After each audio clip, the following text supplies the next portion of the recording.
Hi guys, so I keep getting comments on one of my videos about tips and some advice for players who are just starting out, and even though I'm not really qualified enough for this topic, I wanted to share some basics that might be helpful for anyone. If you're not a beginner, I still want you to watch the video and give me your thoughts on this topic in the comment section down below. So without further ado, let's jump right into it. Let's start with the wishing system. Genshin is primarily a gacha game, and what it means is, upon making pulls you'll get random things, and if you want to get a certain character or weapon, you have to have some luck, plan ahead, and or spend some money. The gacha aspect of Genshin is called wishing. You have three main currencies to make a pull: primogems, intertwined fate, and acquaint fate. There are three banners you can pull on: event banner, weapon banner, and standard banner. You can use intertwined fate on the event banner and the weapon banner, and acquaint fate only on the standard banner. Primogems can be turned into both fates. Now let's talk a little about the pity system. Every 10 pulls, if you didn't get any 4-star or 5-star, you'll get a guaranteed 4-star or higher. Every 90 pulls, if you didn't get any 5-star, you'll get a guaranteed 5-star. This is the general rule applied for the event banner and the standard banner. I won't be talking about the weapon banner for now. So, the difference between the event banner and the standard banner is that you can only get promotional 5-star characters from the event banner, and when it ends, you won't be able to get that character until their banner is back. You can still get standard 5-stars and all the 4-star from both. If you look at the event banner, you can see that along with the promotional 5-star, there is also 3 featured 4-star characters. What it means is, if you pull a 4-star from the banner, that 4-star has a 50% chance of being one of the featured characters. If your 4-star is not a featured character, the next 4-star you'll get is guaranteed to be one of the featured ones. The same applies to 5-stars on this banner. If you pull a 5-star, that 5-star has a 50% chance of being the promotional character. If you lose the 50-50, the next 5-star you pull is guaranteed to be the promotional character.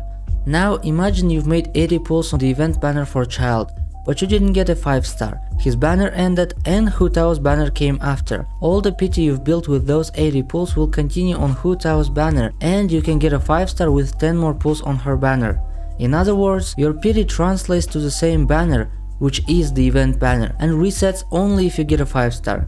Then you have to make 90 pulls at most to get your next 5-star. The pity you've built on one banner does not translate to another banner, so every banner has its own pity. My first tip for the beginners will be spend primogems only on the event banner. It'll get you more great characters in the long run. Don't pull on the weapon banner until you know what you're doing, especially if you're a free-to-play or a light spender. I will say, wait at least until you're AR 35. There are 2 more currencies that you get with the pulls. They are Masterless Stardust and Star Glitter. You can trade them for fates in the shop. Spend your Star Glitter only on the intertwined fate and spend your Stardust on both fates. Bear in mind that these tips are meant for the people who are just starting out, so when you're pretty comfortable with the game and have spent some time on it to be able to understand how you want to play, you can pretty much ignore all of what I said and decide for your own. However, if you don't need or want a promotional character, do not make a pull. One more thing is, pull on the novice banner. You'll get Noelle and something random. Noelle is the best starting character as she is a shield, healer, and DPS in one. It costs less and it is better to get the banner out of the way. Now let's talk about character building. Right from the start, you'll get the Traveler, Amber, Lisa, and Kaya. You can get Noelle, Barbara, and Xiangling just after that, and maybe someone from your first couple of pulls. What you have to consider is, you won't be using every character that you have, so you don't have to level up all of them. Choose the ones you enjoy the most. Focus on building a team of 1 main DPS and 3-4 support/sub DPSs. Do not build every character you have. Consider having 1 healer or shield in your active party. When building your team, keep in mind elemental reactions like Overload, Vaporize, and so on. Build characters according to their active and passive talents. For example, if a character benefits from having higher ER, focus on the weapons and artifacts with ER as a stat. In Genshin, you can level up characters, their talents, weapons, and artifacts. You can refine weapons and get character constellations. The only thing I want to point out is that the endgame will be using 5-star artifacts and 4 or 5-star weapons, so I wouldn't try to max every 3-star artifact or every 3-star weapon. When you're just starting out, it is better to focus on the story, quests, and exploration, and level up weapons and artifacts just enough to make the game easy. Don't forget about the crafting table, blacksmith, and oven. You'll need to use them a lot of times, so get used to it. However, only use them when it is needed. don't waste your resources. While farming, use condensed resin as it doubles the outcome, thus saving you some time.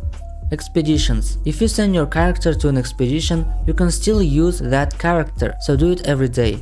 Send your characters primarily for ore, meat, fowl and sweet flour, because that is what you'll need the most. Complete your daily commissions every day and try to spend your daily resin. Alternatively, you can make condensed resin out of the resin you are not able to spend for the day. Keep in mind that you can have only 5 condensed resin at a time.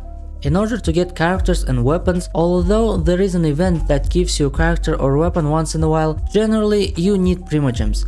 But where to get those primogems? You can get primogems by completing daily commissions, opening chests, clearing certain domains for the first time, doing quests, leveling up statues and the teapot, completing events and through achievements. So level up your statues and trees because they give you some cool stuff on top of the primogems. After reaching AR 20, you can go to Spiral Abyss and get some more primogems. It'll be one of the main sources of primogems on the highest adventurer ranks. You may want to consider going out of your way to claim daily rewards from the official forum, and they also run web events and contests, but the rewards are not very good. You've reached AR 20 and now you have access to Battle Pass. It gives you some pretty good rewards for completing tasks daily and weekly, so try to complete them in time.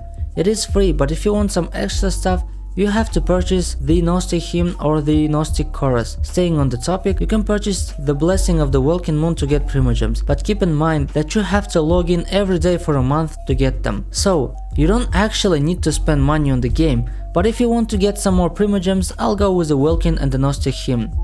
Finally, the co-op.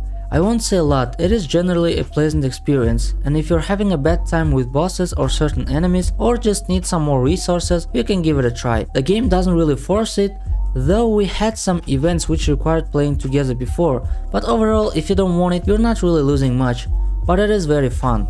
If you haven't started yet, and if you have some friends who already play Genshin, ask them about the servers they play on, and choose that server when you first log in.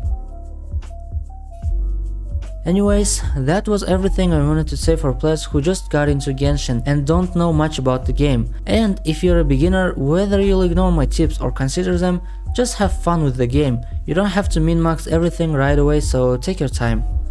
So yeah, anyways, it's been Diloko and I'll see you in the next video.